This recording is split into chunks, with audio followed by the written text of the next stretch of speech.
to episode 9 of Know Your Aura with Mystic Michaela, entitled Twin Flames, Soulmates, and Kindred Spirits. I am here with my soulmate. Okay. Scott. Yes, here I am.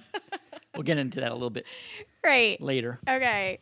So this week, what did we do this week, Scott? Oh, what did we do? What did we do? What do we do? We, just try to get through the day with the kids. we we did it. We went to Spirit Halloween for the third time. Yeah. Right? If you've never been to Spirit Halloween, they pop up in old abandoned businesses around your town. And it's filled, when did Halloween get so, it's very scary. It is. I don't like Halloween decorations that, are bloody and, I don't know. I'm more like cute Halloween. Cute Halloween, little cats or witch stuff. I don't like, Spirit was scary. I don't like clowns. Our 4-year-old, loves this stuff. Yeah, she's really into She saw it all on YouTube. She likes the zombie babies and all that, scary stuff. So we went there. And then on, I think it was Friday morning, we went to an art gallery. We did, to do a little local show. Local TV show. Mm-hmm. And that was interesting. Yeah. Well, you love art. I absolutely. Anyone who knows you. Yes, everyone knows your appreciation for art. I have a huge appreciation for art. No, not really. That's so blunt. It depends what kind of art it is. On my wall upstairs, and if you watched a live show, I had the paintings of the bears. Oh, you love nature art. That's great art. Yeah. That's fantastic to me. Nature art, yeah. My problem with art, okay, well, let me preface this. Yes. Okay. I cannot draw. Right. I cannot paint. I just can't do anything artistic. I could barely draw like a stick figure. Yeah. My stick figures are pretty bad. No, this is true. Yeah. This is true. So my barometer, is that the right word? Sure. Yeah, whatever. My thermostat. I don't know, whatever. Your thermostat. Yeah. That's the word. I think it was barometer. I think it's barometer. You're fine. I think I got that right. Okay. Yeah. I was trying to sound a little bit more educated than I am. I do have a master's degree, believe it or not. Anyway. In what? In meteorology? In meteorology. Yeah, I did try out to be a weatherman once. That's another episode. You never did. Maybe I did. Maybe you did. Maybe I did. All right. Anyway. Moving on. Anyway. So here's the thing. Yes. If I can draw it, or if I can paint it, I feel it's not art. Okay. What do you think of that? So, is the Mona Lisa art? So the Mona Lisa would definitely be art. Okay. There's no way. You've told us all that we believe that's art. Okay. Yes. Is the Last Supper art. Vincent Van Gogh, that picture of the sunflowers. I don't know that one. How do you not know Starry that? Night? Is that Starry? Fine. Starry Night. Starry Night is art. That's art. Okay. Now if we get into some Picassos, I don't know if all Picassos are art. I know you say a lot of times things are overrated. Right. And I've heard you say the Beatles. You feel the Beatles are overrated. I really feel and I never would have shared this publicly because I don't want hate, but I really feel the Beatles are overrated. Yeah. So thanks a lot. Now when people hate me. Yeah, if the Beatles fans. Your fault. You've just lost, all your Beatle fan followers. I don't think there's that many. I think they're overrated. Imagine there's a lot. So anyway, I don't think the Beatles are overrated. I think they're great. But I think Picasso is overrated. What about Jackson Pollock? Okay, now Jackson Pollock, that is not splatters, the paint splatter guy. No.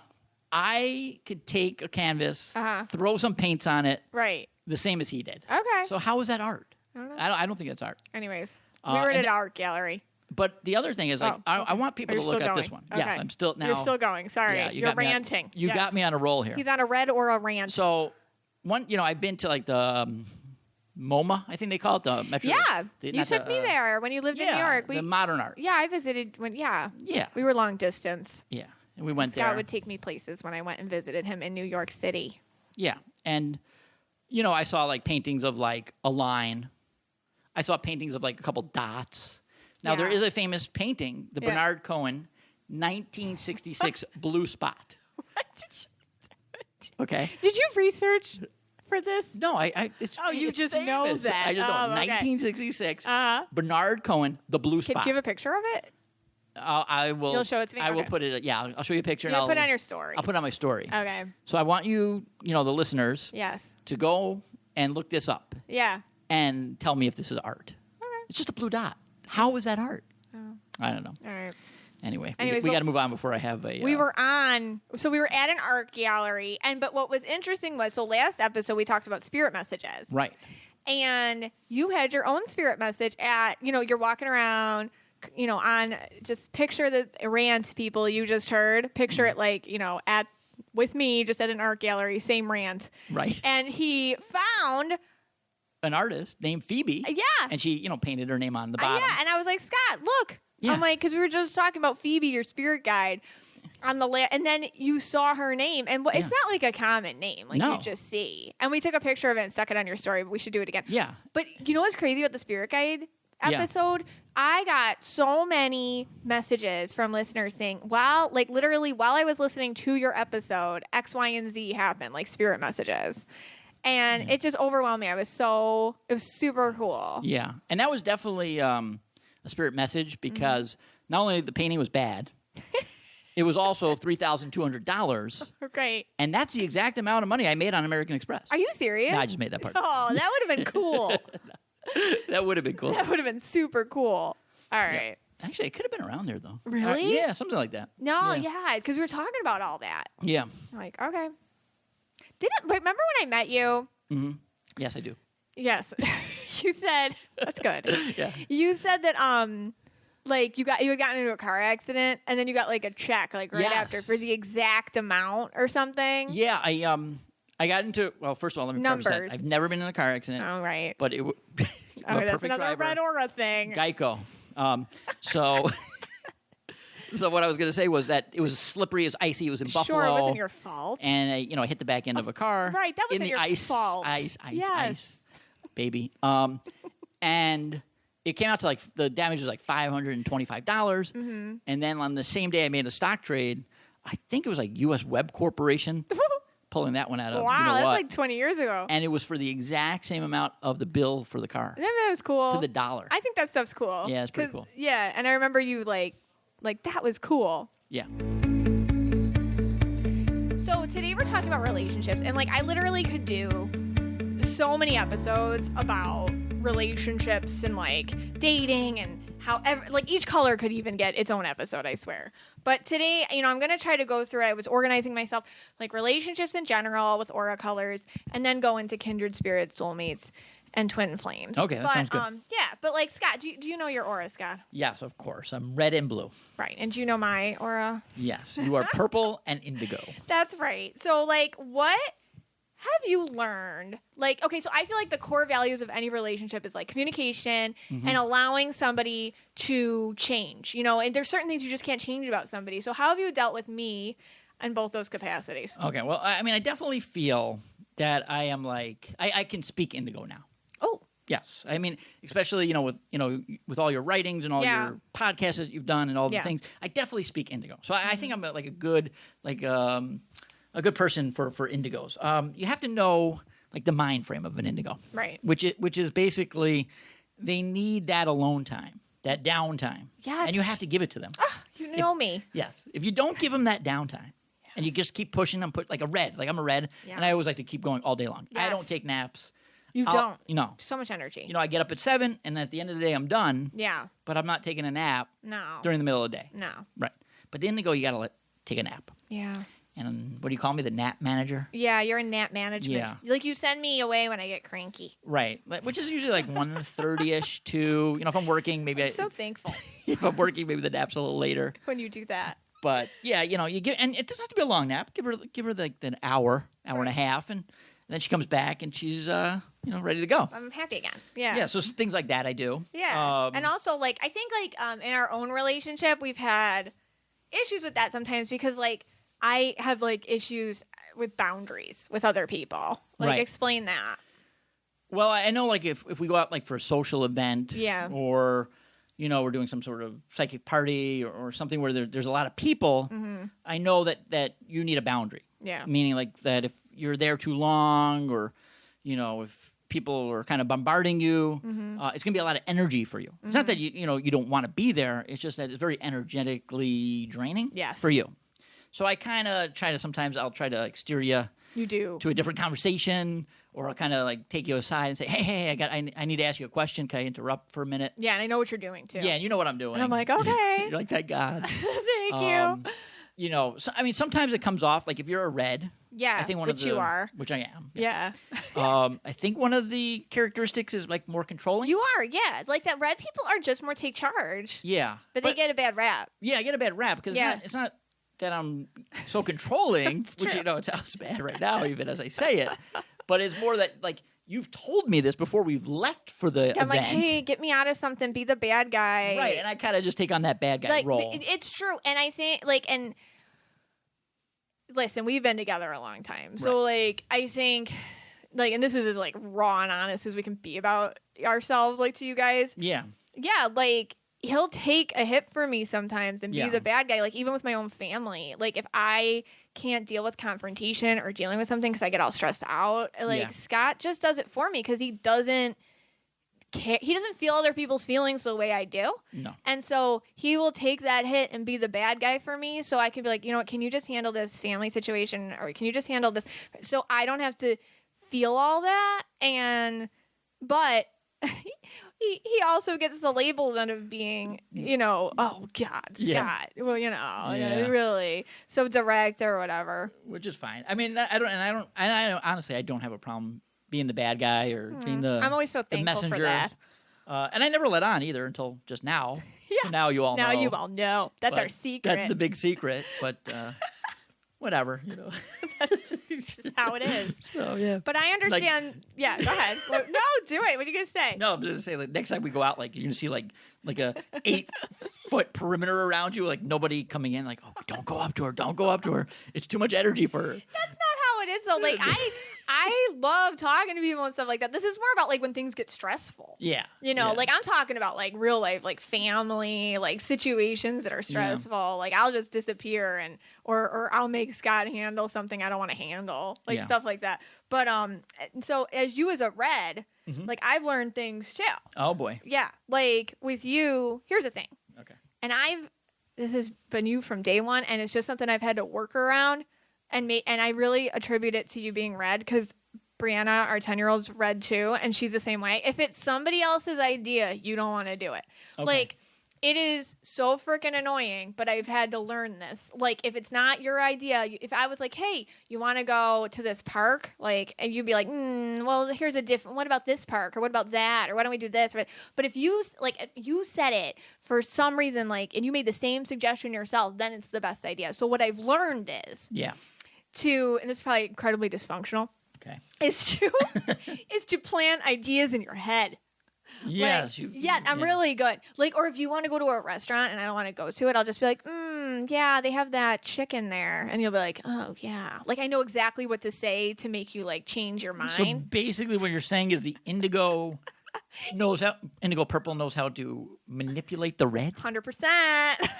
And that's my purple, I want to say. My indigo is that I know you, and my purple is that I can manipulate you. I mean, I can't, I'm going to be honest, I can't even deny that. It is true. Like it's so easy. Like, I could be like, I want to go to the movies. But if someone says it first, then I'll be like, nah, we're not going to go to the movies. Yeah, this is how it is. But you've always been this way. Like, yeah, I've always been that way. Like ever since I met you, like, if somebody's like, hey, let's do this fun thing, like, and everyone's like, yeah, you're the one sitting back like, don't wanna. And you get so annoyed with Brie, and she does the same thing. Yeah. She does this. So I got two of you in the house. But I think Brie is also learning how to manipulate me too. Yeah, she's good. Because she's purple also. Well, she thinks she can, like, do things with her mind. Like, yesterday we wanted to take her somewhere, and it started raining, and she's like, I did that with my mind. Yeah. But that might be a whole other issue for us. Okay, but, like, that's us. And so, like, what colors work best is a question I get a lot. Oh, okay. You want asking me? I would think... You were actually supposed to ask that question. Oh, I was supposed to ask that. I was trying to, like, make you ask that question. Oh, okay. Yes, it even says, you even told me right here. Yeah, I said, at this point. Right here, please ask me this question. Okay, let's start that over. Okay. 3, 2, 1. No, let's not cut that, though. No, never mind. That's not a cut. Okay, well, that's going to be really confusing for hard. Jemmy. Yeah. All right, which colors work best in any relationship? Okay. So here's the thing. Like I said, the fundamentals of any relationship are communication, because like how you communicate is going to be different from how they communicate. And like what you think, we all live in our own separate reality. So you have to understand that aura colors do reflect what reality you're living in. So that's why it's important to know, like, have self-awareness of what you are and what other people are, even if you don't know the colors, just to understand, like, this person's more emotional or this is more logical, what's personal, what's not personal. So, not everyone can mind read as well as other people can. So basically, it's that, and then also letting somebody grow without taking it personally. How many readings do I get where somebody's, like, learning new things about themselves and they're growing, and their significant other has, like, major issues with it, because they feel insecure or they don't understand or they feel like they're going to be left behind, and it's all very subconscious.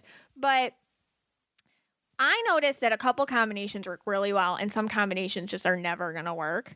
And you want me to try to guess on some of these? Yeah, go ahead.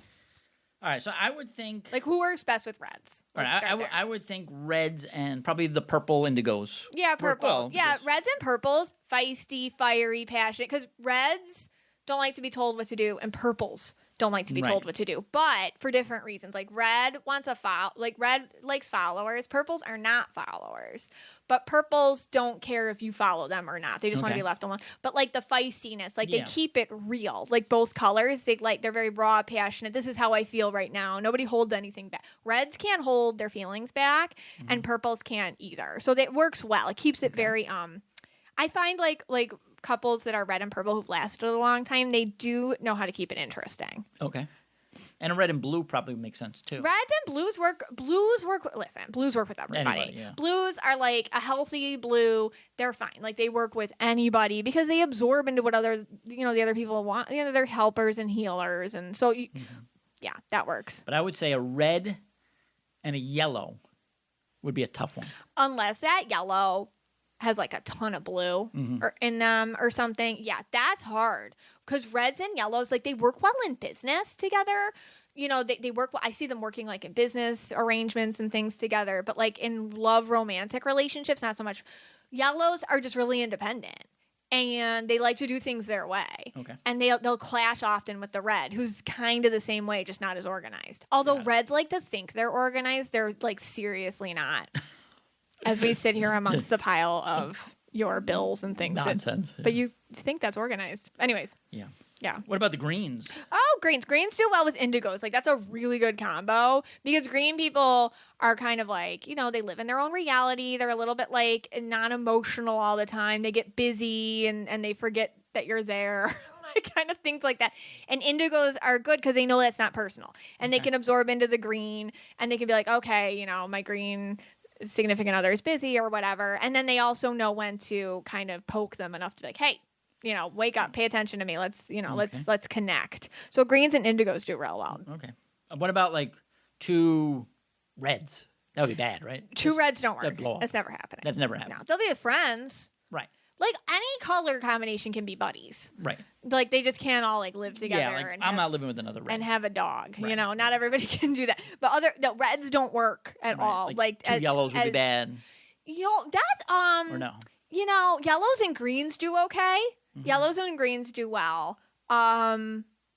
And it's funny because like they both kind of do their own thing. Your secondary color is really important if you're a green and a yellow. Like you both better have some blue in there. Okay. But that's fine. But two yellows, man, I never really even see that. I think it would work if the secondary colors were on. I can't think of one instance where I've even seen that though. What about two purples? Two purples work, but it's messy. That'd be crazy stuff going on. It is messy. It is like Animal drama, fun, fights, happiness, love, poems. That's crazy. It's just a lot of stuff going on. Feelings, a lot of feelings. What if two blues wanted to watch The Notebook together? Oh my God. What would happen? I think it would be like really emotional. Right. Like Kleenex would just make a fortune. But two blues work. Two Yeah. blues, yeah. Yeah, that works. One ends up always taking over, but Okay. but two, I've seen blues work together real good. It wouldn't just be like crying, like Yeah, they're constant crying. always feelings. Yeah. And love and Yeah, feelings like and constant. connection and neediness. like, like someone would be like, pass the salad. It's constant. Like that.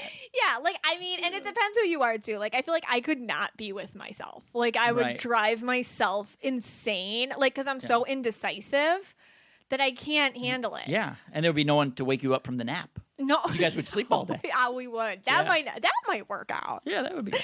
All right, so, All right. but today, like I said, I'm talking about twin flames, I'm talking about kindred spirits, and I'm talking about soulmates. Okay. So now I had another question here. We were on a live show, Oh, yeah. and our friend Robin Yes. pointed out, or I think she asked the question, Yeah. are you twin flames? I didn't even know what a twin flame was at the time, but Right. now I do. And I said, yeah, of course we're twin flames. But Mystic Michaela over here told me that we're not. We're soulmates. We're soulmates. We're soulmates. So we're not twin flames. No, we're soulmates. Okay. So. All right. So thanks, Robin, for asking that question.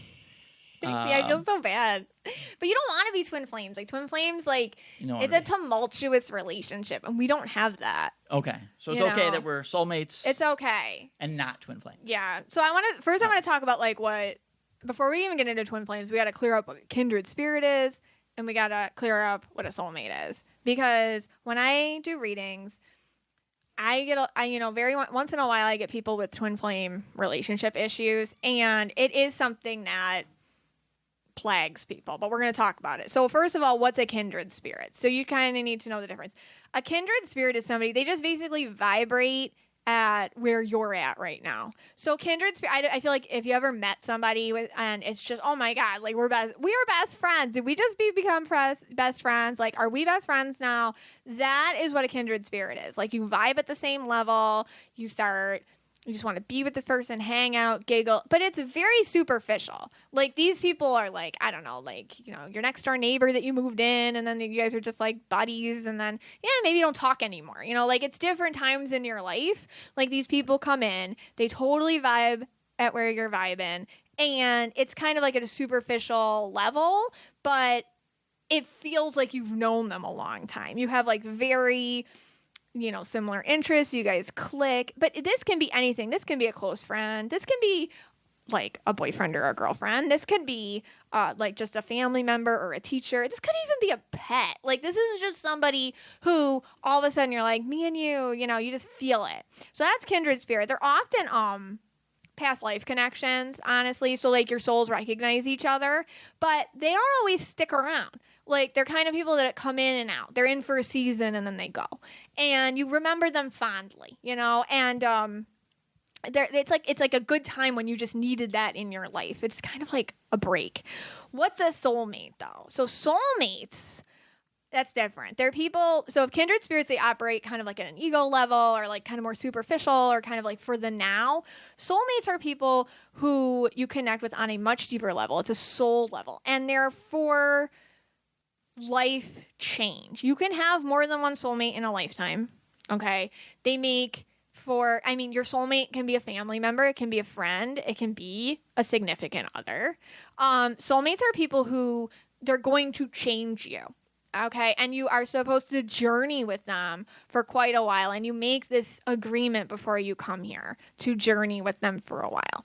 So soulmates play a major role in your development, your spiritual development. And it is possible for soulmates to be like a platonic relationship. And it is possible for them to be more than that, like to have chemistry and passion with these people. So like, even like I said, you can have more than one soulmate. Like, I think I see a lot of situations where, people are in love with two people at the same time. It's hard. It's hard because like you can feel all these different connections. You can see different trajectories with people, different possibilities. And that's when like relationship stuff can get messy. But what are soulmates? So soulmates, it's marked by, if you meet it's like a strong sense of recognition. And like when I met Scott, I've told this story before. I don't think I've told it on here yet, but like I heard the word home in my ear, like from like I rarely like hear spirit audibly, and I heard them say home. And I felt so comfortable with him, and I didn't even know what was going on. So it's a strong sense of recognition, familiarity. You're comfortable, you're warm. All of a sudden, you're best friends. Like soulmates, it's like a best friend connection, but very deep. There's a mutual respect for one another. You're not jealous of them. Like you want them to do well, and they want you to do well, and you feel that. It's easy with a soulmate. It's not dramatic. You guys have a similar vision of the future. Like you both want the same things, more or less. You have like similar values. You have a similar mindset about what things are going to look like for you. You also learn how to fight for the relationship. There's obstacles with life. So just talking about it with soulmates in a sense of like a significant other, like as things come up, like maybe there's a job that takes you guys away from one another and you have to be long distance for a while, or maybe there's issues with one of your families, or tragedy or personal issues.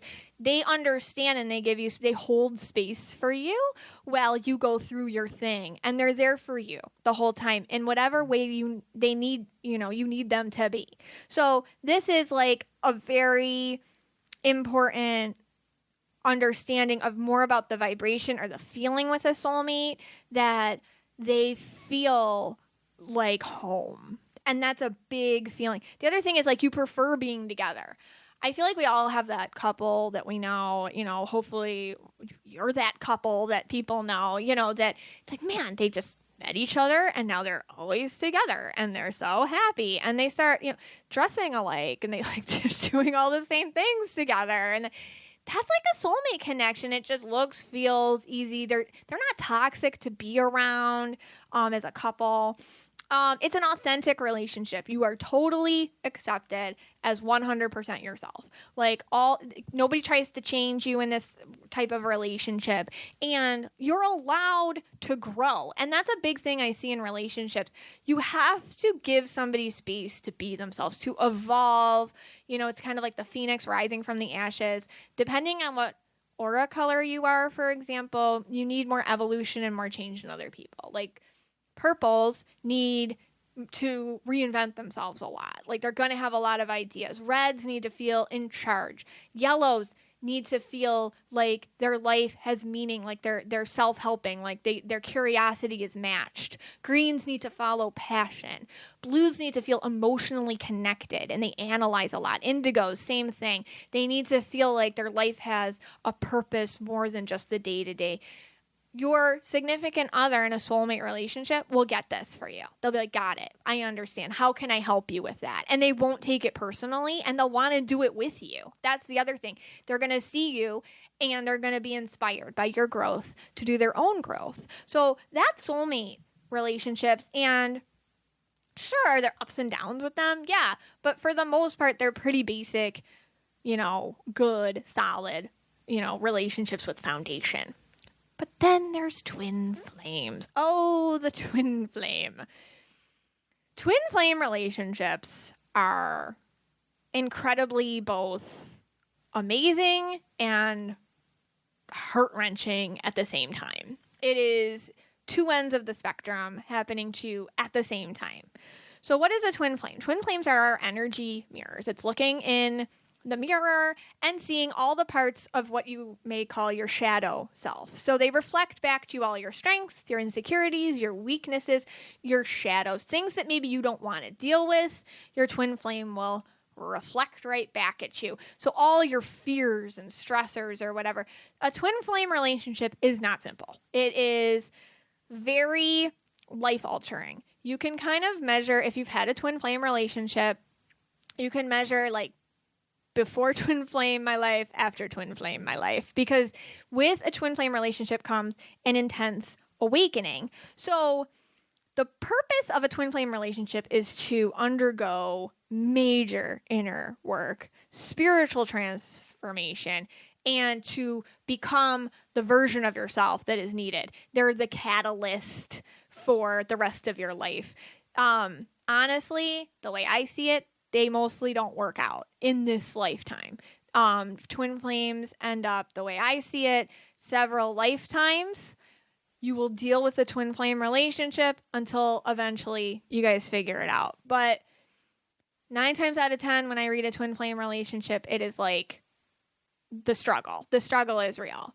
Does everybody have a twin flame? Yeah. They might not. You're very lucky if you meet your twin flame at the same time as your contemporary, okay? The same time you're alive. Like, it's very, if not, I do know people, and I have read them, that feel connected to somebody who's not even somebody that they've met, okay? So your twin flame exists. They just they may not be incarnated at the same time as you are right now. Twin flame relationships are intense. They're tumultuous. They can carry for many years, but they have a lot of gifts. They have a lot of gifts attached to them, because what it does is it strips you down to a very raw, it's kind of like the studs, you know, like when you strip a house down to the studs, like that's what a twin flame relationship does to you. It strips you down, and it gives you the ability to see yourself very clearly and plainly and to rebuild. Real quick though, a twin flame relationship is not abusive. So, because a lot of times, like narcissists or sociopaths, they'll make you feel like this is, oh my God, this love's so magical and this strips me down and no. It's different. Twin flame relationships aren't abusive. They're freaking annoying, and they feel like a romance movie gone wrong, you know, but they're not abusive. So I just want to make that distinction very clear for people. There are twin flame signs. Okay. First of all, your paths will always keep crossing each other. It's weird. It's like I was at the gas station, I thought of him, and he pulled up. I was talking to my friend, and we went to this party, and then all of a sudden he's there. Like, all the time. Like, your paths keep crossing. You're like, seriously, you're here and I'm here at the same time? Like, what are the odds? There's a lot of synchronicity. That's the thing with twin flames. When you first meet them, it's like, it's mutual, and there's like this spark, and there's this feeling like you are finally whole. It's because, in theory, the twin flame is like your other half or your energy mirror. So, like, when you meet them, you're like, oh my God, like, our souls are reunited. Like, I'm whole. And it feels, like, amazing. A lot of overanalyzing, though, like, what did he mean when he did this? Or what did this mean? Or what does this mean? Or what does that mean? Or whatever. A lot of overanalyzing together. It's not easy. The way the soulmate thing is super easy, the twin flame thing is super not easy. So it's a lot of constant, like, what is this? What's going on? But the thing is you feel awake when you're with this person. Like, you don't just change when you're meeting your twin flame. Like, you evolve. You evolve at such a rapid fire pace that it's like nothing else exists except this relationship and what's going on with you. You become your own mini universe, the two of you, as you go through this.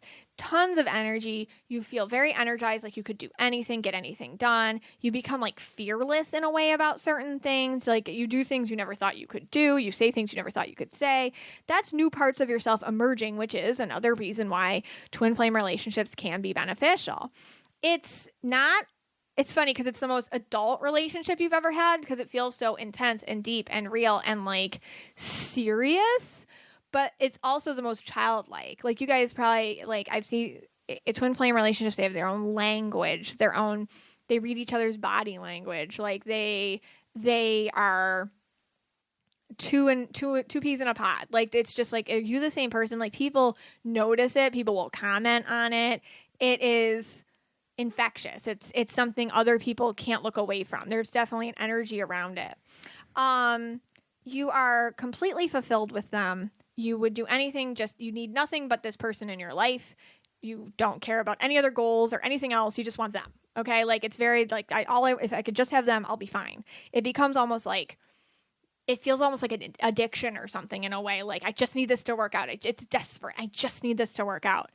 Yeah, and then you can read each other's minds. So a lot of times, like, twin flames will have like conversations without even talking, or you'll dream about them and you'll have the same dreams, or you'll have conversations in your dreams with them that feel really real because you're astral traveling at the same time, which just means like you're leaving your body to go talk to them in your higher self. I swear this happens. Trust me.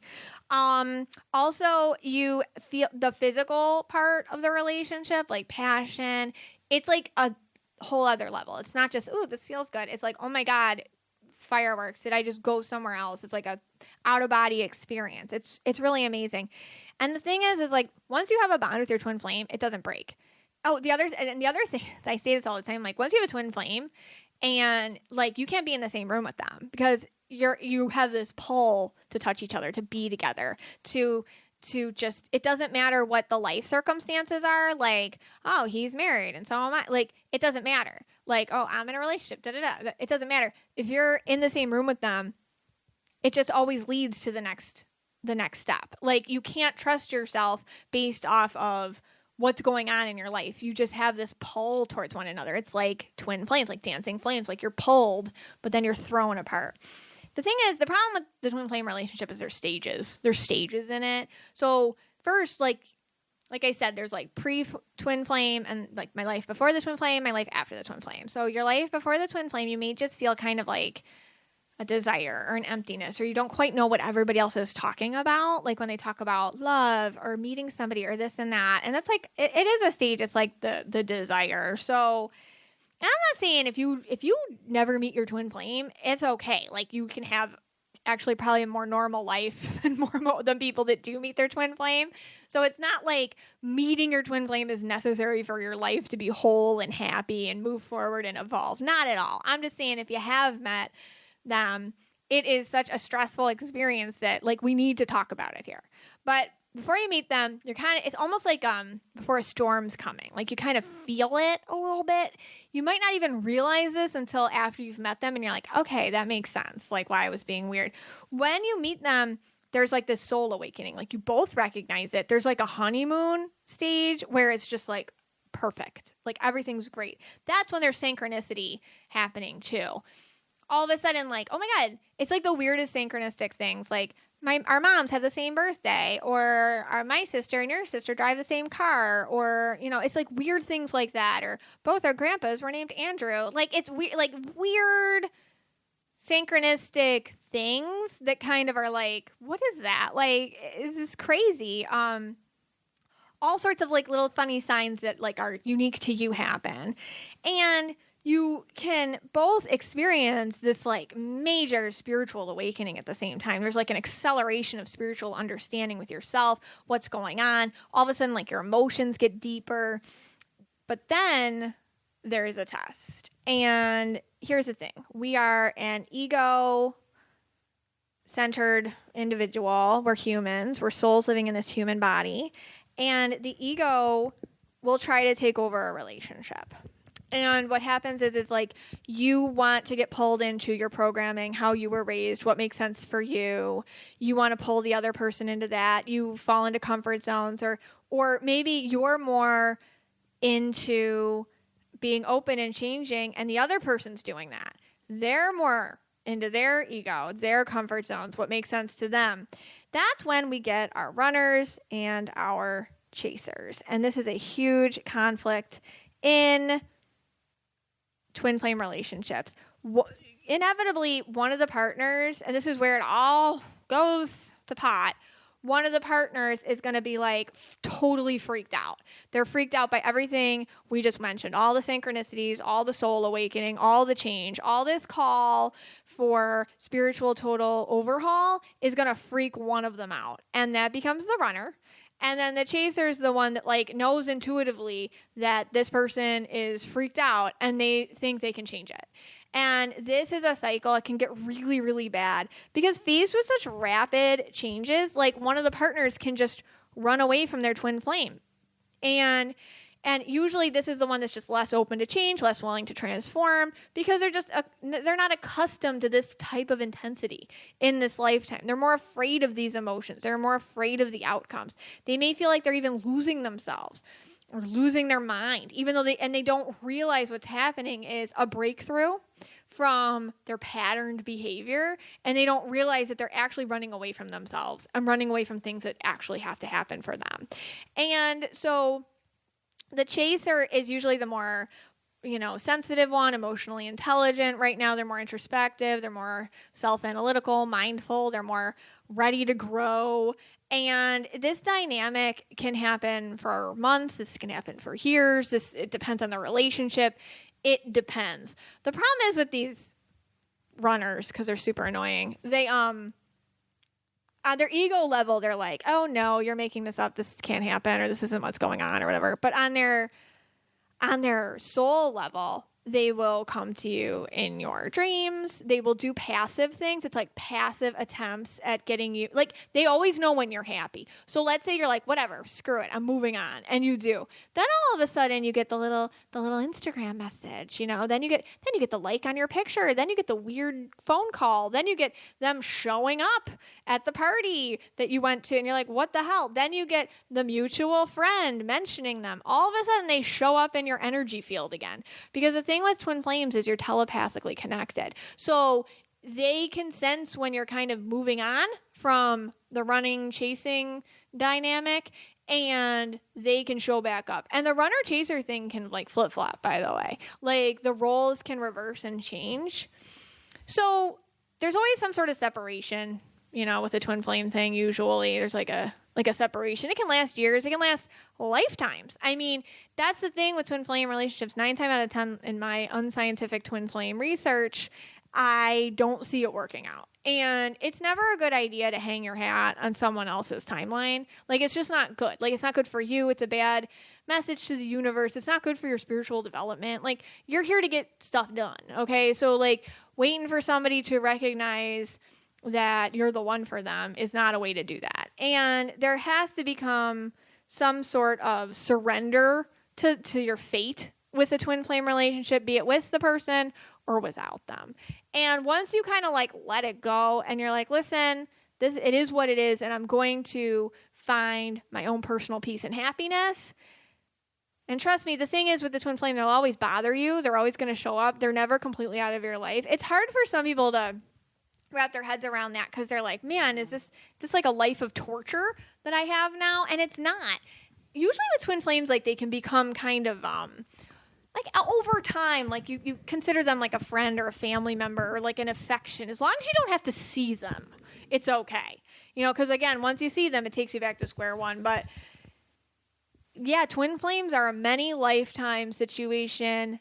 But if you look at it from what they can do for you, it is very powerful and transformative and very good for your spiritual development and your openness to the future. Hey, Scott. Hey, soulmate. And so after hearing all that, yeah, and I was listening very intently to see if I can find some slither of truth that we could possibly be twin flames, but you're still saying no. I mean, do you feel that way about me? Like do you feel like we, like I just don't. Maybe we have feel like we have that relationship. We have an eternal flame. Sweet. Oh my God, so sweet. Once again, an example of me and the indigo. Oh. Okay. So. I feel really, I think the twin flame thing, it's like romantic. It's kind of like that like Romeo and Juliet stuff, like how they write love. Right. But then you wonder, like, what would that have looked like long term? You and I are what it looks like long term, Right. Okay. Like it's like substantial, eternal oneness. All right. Well, could you give me maybe like a celebrity couple that I would know? Yes. Because I don't know many, but that maybe would help me out with, and I can try to figure it out. Okay. Yeah, I can give you. Okay, so I'll give you 2 examples. Okay. One that didn't work out and one that did. All right. Give me the one that worked out. Okay. So that Ashley. I always mess up her name. Ian Canetti. Yes. She's the I Don't Get It podcast girl. I was on her I Don't Get It podcast. Yeah, I know her because she's great. I set that up for you. Yes. She did, and she married Jared. Okay. And I always mess up his name too. Haybon or something. Right. Ashley and Jared. Ashley They're and Jared. twin flames, and they worked out. Okay. Do you understand that they probably went through many, many lifetime cycles for them to actually work out? Really? Yeah. So they met, I think it was on Bachelor in Paradise. Okay. And like it didn't work out. And there was like a lot of back and forth. And just to surmise, like, so she's very purple and he's very green. So he was the runner for a while and she was the chaser. And I get like he was really like falling away from the spiritual connection that they had. And she always had this faith in it.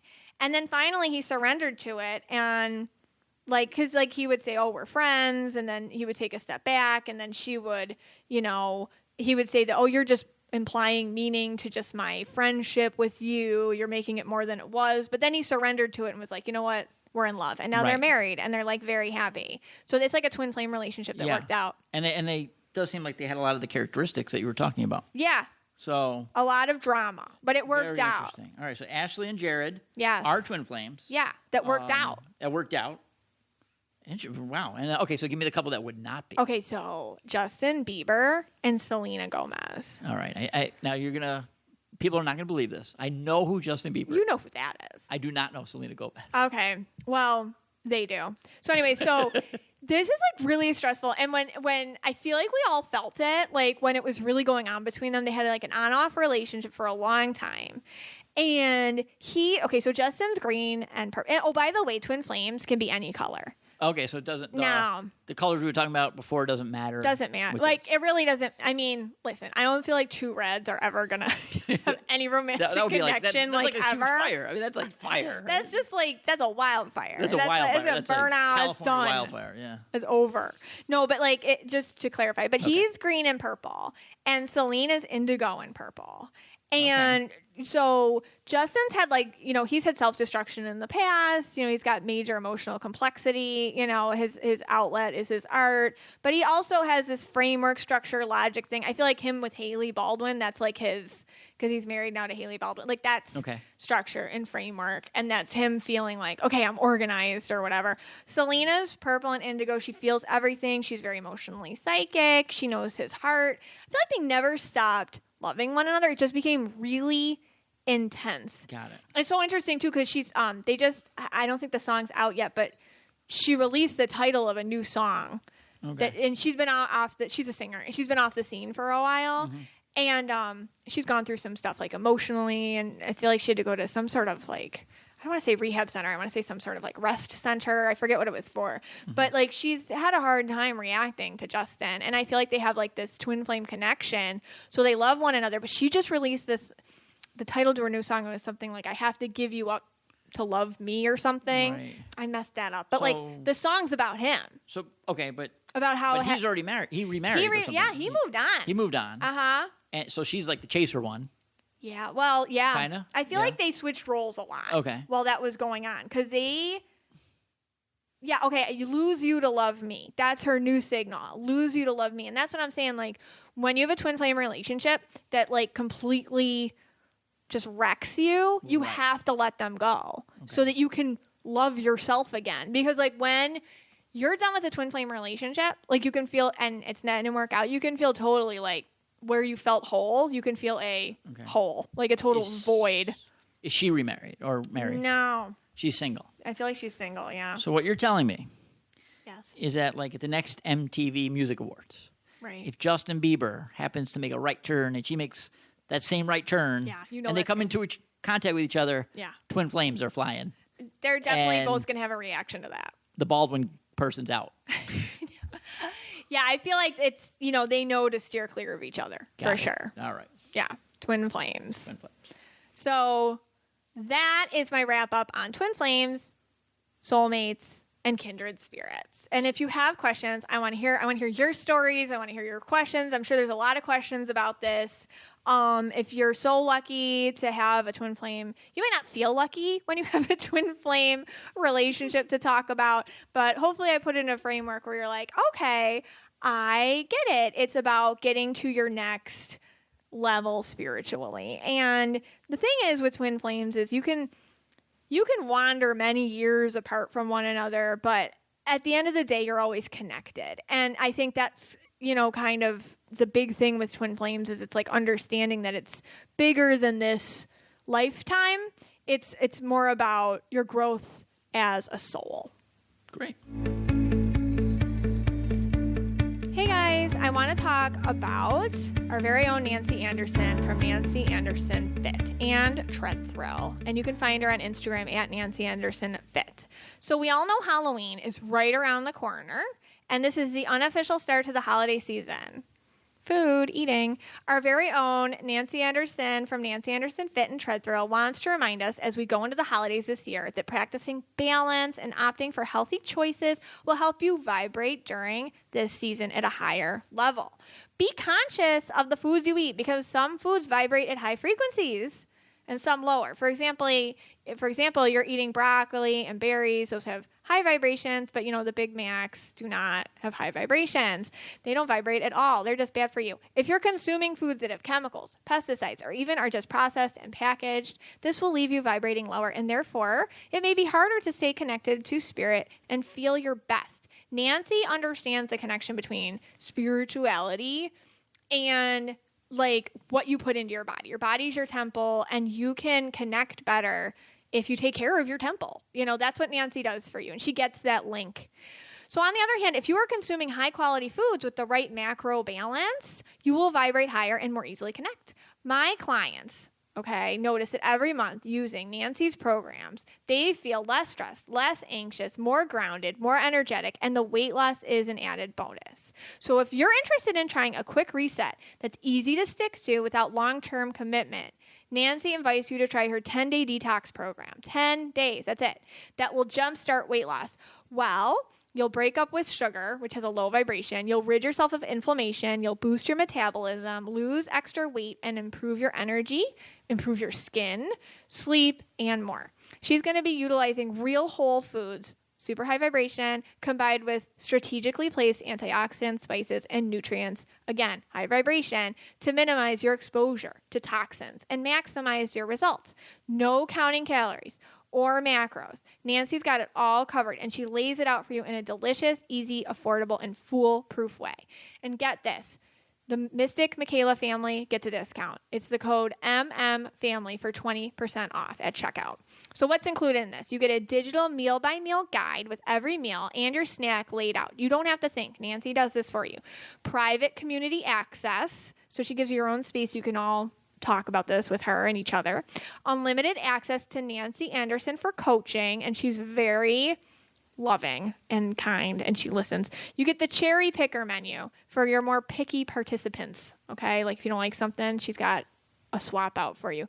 Master menu to sub ingredients for allergies. You get weekly meal calendars. You get grocery lists, which I really love that, by the way.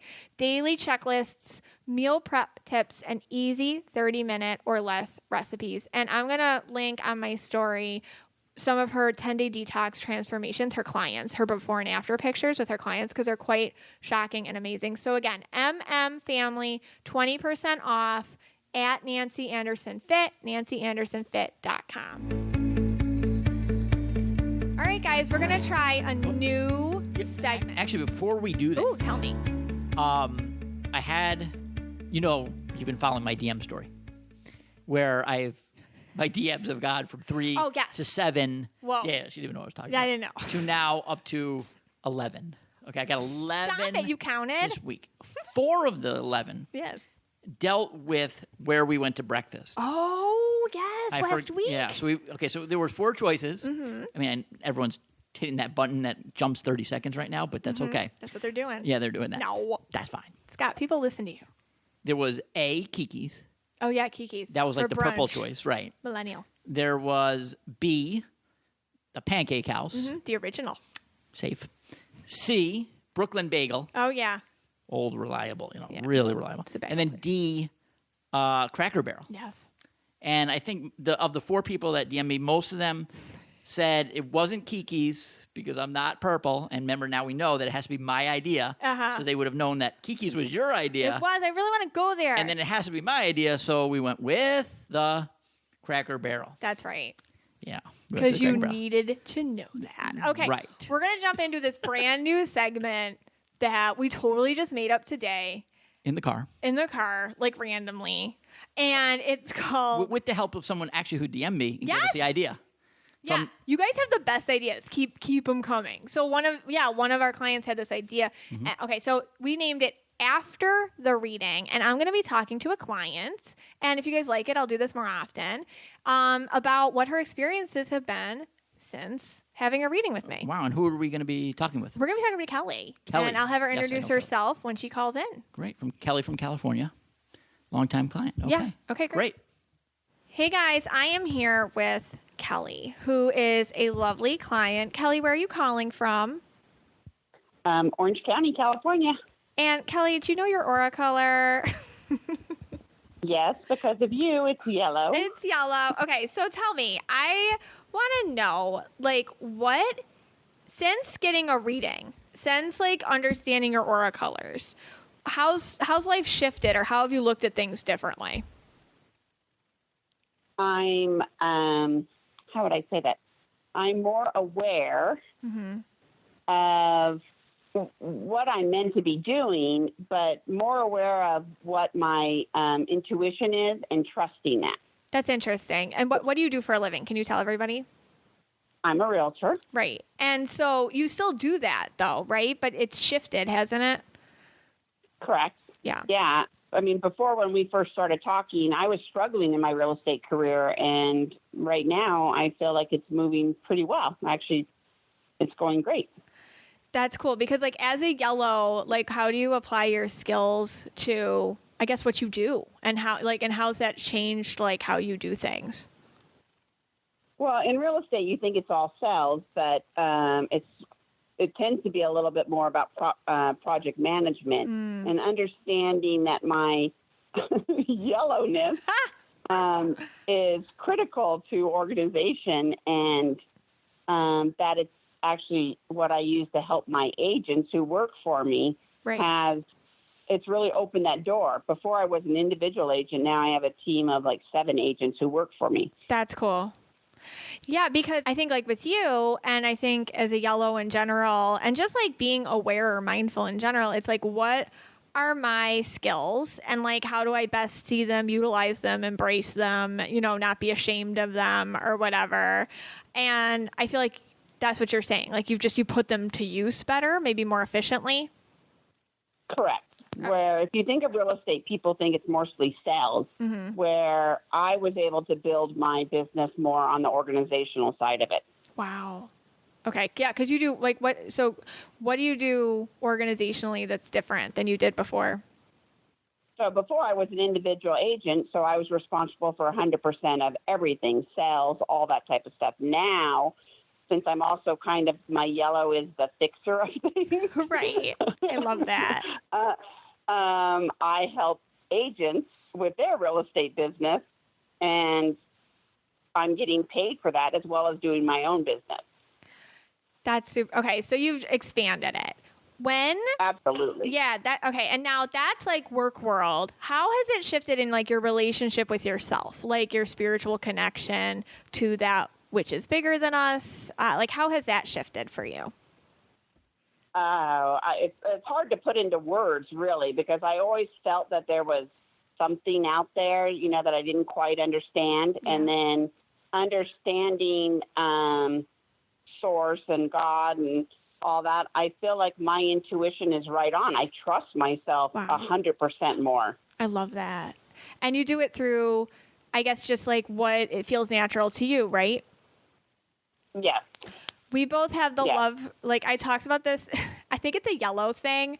Like when I had my podcast with Megan King Edmonds, like we were talking about the book, The Game of Life and How to Play It. And I know like you read it too. So I feel like, so I do feel like it's a yellow person thing. Like that, like I'm not yellow and I love that book, but you've read that book, right?